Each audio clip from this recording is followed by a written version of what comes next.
Есенски дожд. Ема многу е сакаше есента. Најмногу сакаше кога се менуваше бојата на лисијата. Кај соседите имаше едно високо дрво, јавор, чии лисја на есен секогаш се правеа црвени. Наутро, пред да оди во училиште, таа ќе седнеше на скалите пред куќата додека го чекаше татко и ќе уживаше гледајќи во дрвото. Сончевите зраци нежно ги милуваа лисијата и од црвени како да ја менуваа бојата и стануваа портокалови. Но Ема ја сакаше есента само кога беше сончево. Штом почнеше да врне, нејзиното расположение веднаш се менуваше. Нејзината мајка и купи дури розови гумени чизми и чадорче со омилениот цртан лик, прасето Пепа.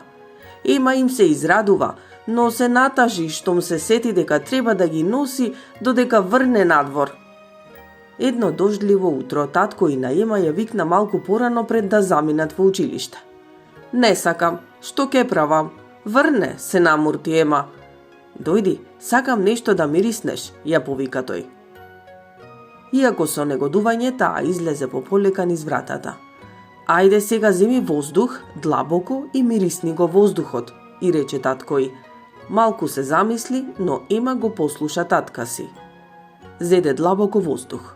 Свежиот и чист воздух од есенскиот дожд и помина низ носот и ги наполни градите.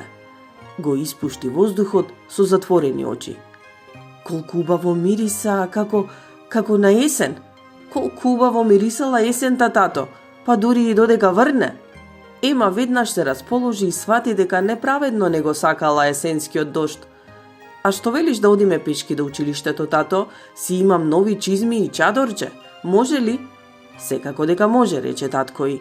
Ема влезе на брзина дома и излезе со новото чадорче и гумените чизми.